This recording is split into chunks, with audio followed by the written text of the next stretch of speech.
No, Hanina.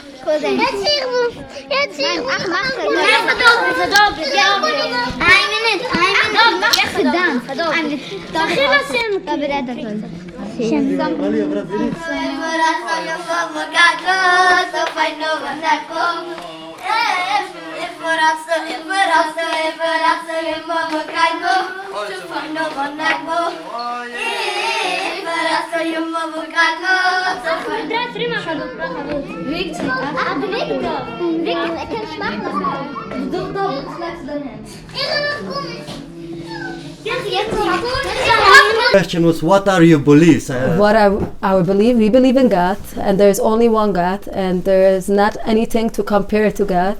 And we believe in God, and we will do everything in order to fulfill what God wanted us to do. We will sacrifice our life like our grandparents did, like it happened in the Holocaust and the other places, in the Spanish Inquisition time, and in all the times where where people were battered by other people and harassed and even killed. And this is a thing that we believe, and we will give our life in order to do everything what God is requesting from us to do, and this will not change.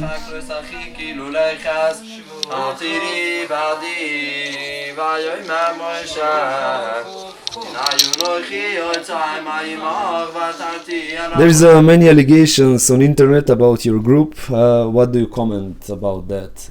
Child abuse, kidnapping children, drug abuse, and stuff like and that. Jewish Taliban, you could add. Yeah, you could add. So, and the thing is, it comes basically because our group is extreme, as we said before. Our group is extreme according to other religious Jewish groups, because we fulfill everything and we go back by everything, even with our dress code. We go back to the olden times. Everything, we try to do everything original. Eating kosher, we eat just we make at home. Like we're going back to the original way of Judaism. So this contributes a lot of problems. Basically, there were families that joined our group. It goes back to 30 years ago, 20 years ago, and these families from this people that joined our group became kind of enemies to our group because they joined our community, which they didn't understand, which doesn't fit in their criteria, in their group. It's like totally different. So they started calling us a cult. The name cult started from 20 years ago approximately. And which anyways, every Jewish religion or every religion is basically, you could call it a cult. So Judaism drastically changed. Judaism is not the original Judaism anymore. Since this is why we're fighting to get back to the original Judaism, and there are some more people in the entire world doing it, but our group is being persecuted by the result of it. So anyways, our rabbi lived in the United States at that time, about 20 years ago, over 20 years ago, and there was one runaway child that he came for studies to our great rabbi, and he asked for studies, and he asked to stay in this house because he was kind of abused or whatever in his house. Well, he felt safe in your house. He felt safe. So one of the parents made allegation on him that he was kidnapped by our founder. So our founder was put in prison for 2 years with a lot of politics now in these because days. he protected the child from abuse. Yes, he protected his child, and he was put in prison for 2 years. Then he was deported to Israel after being 2 years in prison. So in Israel he was not able to survive, so he applied for refugee in Canada, and they did grant him refugee. So he moved to Canada, and our entire group moved to Canada, where we lived peacefully with the neighbors, non-Jews alike, everybody, for about 12-13 years.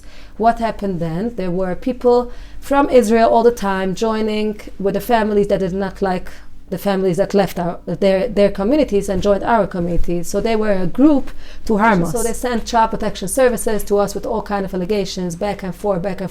They did not even find one case founded with all the investigations. They were coming to the houses every day to check children.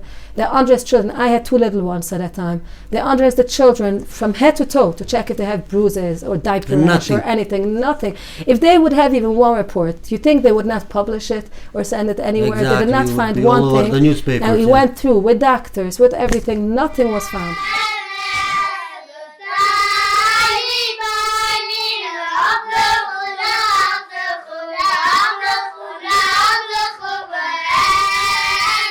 Okay, we can see you in Macedonia. You come first in Kumanovo and then to Yes. Skopje. What are you planning to do here in Macedonia? What are your plans here? You're on vacation maybe, or you planning to stay here? No, we really definitely don't plan to stay in here. We planned on being here like kind of for tourism purposes. We wanted to explore the Jewish heritage, like graves of our grandparents, some Jewish synagogues or whatever, and we wanted to do this. But with all the things going on, we didn't even visit one place. Like we're just busy escaping the terror that we're going through. So this is something we did not even plan. I don't know why it's in all the media that we want to stay in Macedonia. Maybe it's about your clothing, maybe about It makes your sense, look. but we think, I believe, and also our group believes, that it's just curiosity of people. They see our clothing, a different lifestyle and everything, so they're curious, so they're looking. But it's not like people want to harm us or something. It's being like blown up by whoever is blowing it up. I don't know until this day who is doing it, the media or something else, but it is something blown up. And definitely that we did not plan on staying in this country.